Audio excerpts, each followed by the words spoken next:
34. 32? 34. 34? Ah, akala ko 32. Bakit? Akala ko mas matanda pa ako sa'yo eh.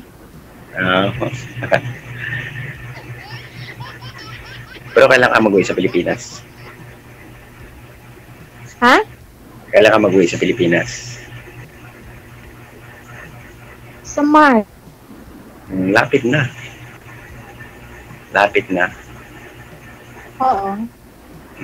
Ano province mo? Ano ako? Sultan Kudarat, Tacorong. Sultan Kudarat? Sultan Kudarat. Mindanao yun, di ba? Oo, Mindanao. Ikaw, taga saan ka? Aklan ako. Iloilo, di ba? Ha? Iloilo, di ba? Iloilo yun, di ba? Hindi. Aklan yun. Iba yung Iloilo at saka Aklan. Ang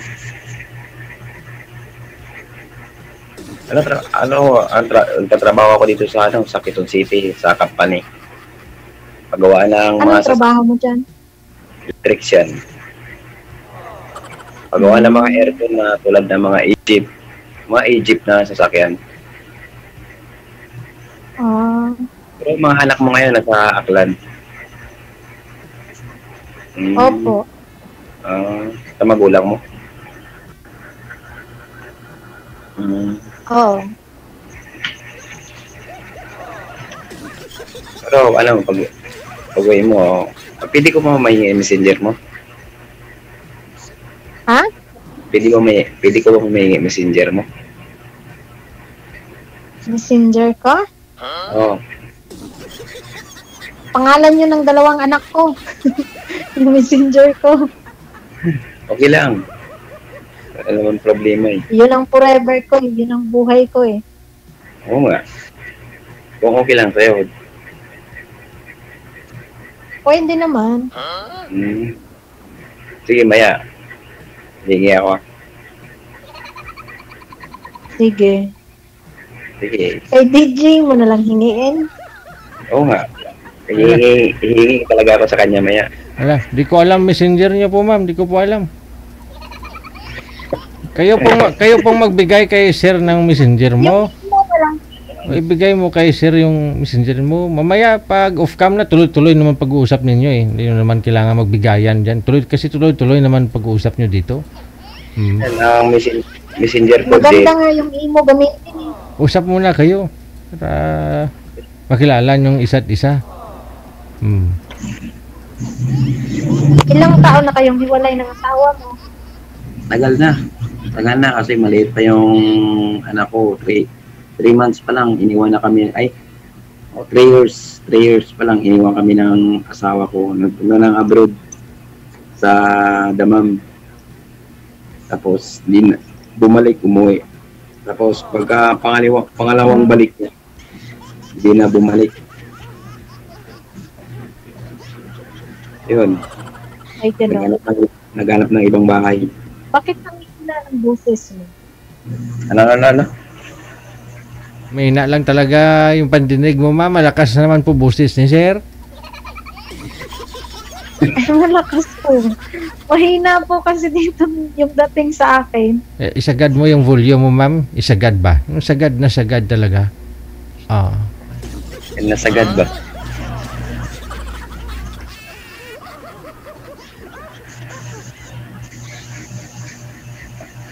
Ay, nasaan yung anak mo ngayon? Nasa papa ko ma'am, nasa probinsya. Doon sa nag-aaral.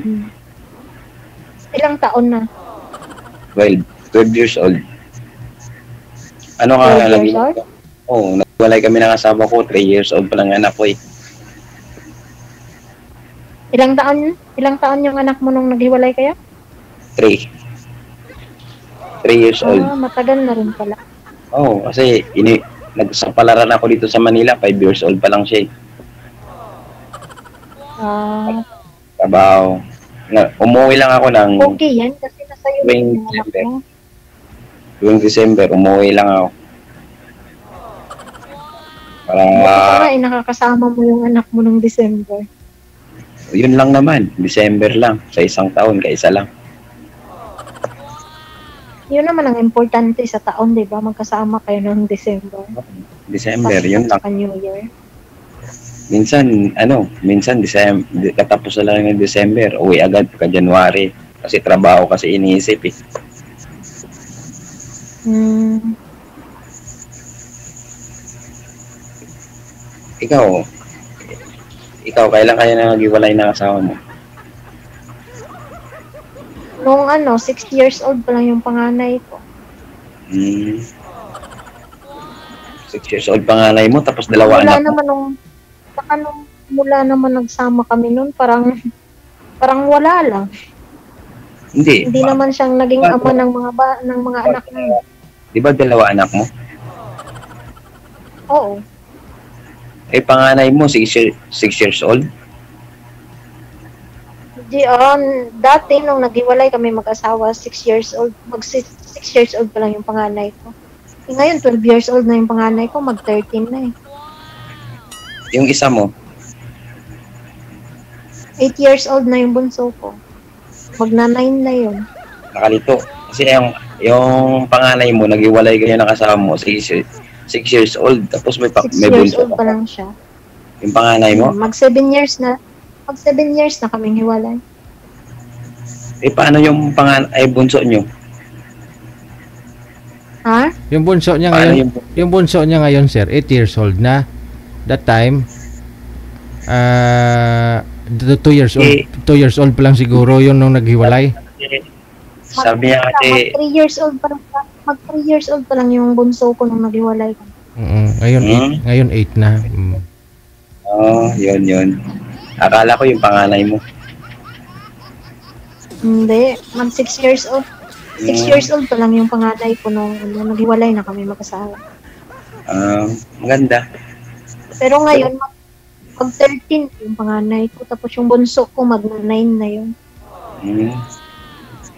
Sana. Pero pinapadala mo rin. Pinapadala mo din ng pera. Oo.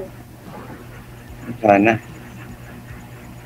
Ako nga, mama niya nga, hindi nagpaparamdam siya sa messenger, pero hinahingian ng anak ko, hindi siya nagbibigay. Ay, sa akin wala. Di nagpaparamdam yun. Eh, may Di niya nga naalala mga anak niya eh. May kinakasama ng iba yun. Paras din yun sa akin, may kasama na din ng iba. Marami na rin kinasama yun na na iba-ibang babae, pero ewan, hindi naman tumatagal sila. Sige na, maghingi na lang ako ng messenger mo. I-add mo na lang ako, yan yung FB ko. Di ba DJ, pwede? Dito sa imo, kunin mo sa imo. Hindi ko naman makuha sa imo yun eh. Ay. May number ko sa imo, doon ka na lang mag-message. Eh, DJ na lang ako magkuha ng number mo. Di ko nga Ay, po. sa imo. Di ko nga po alam yung mga messenger at saka yung number ninyo. Nag-uusap po kayo po ang magbibigayan po niyan. Wala na po kayo sa live pero nag-uusap pa rin kayo. Ganun, puputulin ko lang kayo sa live. Saka na ako kayo magbigayan nun. Kasi ako hindi ko po alam yung mga number ninyo, Facebook ninyo, messenger, no? Kayo pong makakaalam niyan, dalawa po kayo. Depende ho kasi yan, no, sa mga partner ninyo, ibigay nila, ganun. Ikaw, kung ibibigay mo, imo mo na lang. Pag binigay ko yung messenger ko sa'yo, ano na yung matitira sa akin? Wala na. Hindi, chat-chat lang ako sa'yo. Sa imo na lang, sa imo. Ganun ba? Imo na lang. Sulat mo yung number ko. Hindi naman, kahit saan naman pwede. Sulat mo yung number ko. Sulat mo yung number ko? Oo. Number ko ba? Sulat mo. May pa kasi yung number nyo, kailangan pa maggamit ng plus. Plus. Baka may tatanong pa po kayo, ma'am, na gusto nyo naka-live. Para sa security na rin ninyo. Kaya message mo lang ako sa messenger. Kunin mo itong ano ko, imo ko. Iwas si boy. Wala na kayong itatanong ma'am na dapat live po ninyo itatanong ma'am. Live din sasagutin. Wala na? Ikaw ma'am. Wala na po. Wala na. Sige, nasa sa inyo. Wala naman si sir na tinatanong eh. Wala, Nasagot na. Ikaw po magtanong ma'am. No? Huwag niyong hintayin si sir yung magtatanong sa inyo kasi ikaw yung babae. Ikaw dialo dito pag sakali. Oo. Parang lahat na itanong ko na sa'yo. Lahat. Di mo nga naitanong pangalan ni Tanong sir ko na eh. yung tungkol sa asawa mo. Sa anak mo.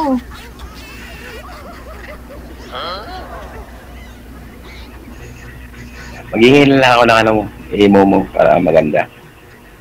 Pwede ba dito magbigay ka ng ano?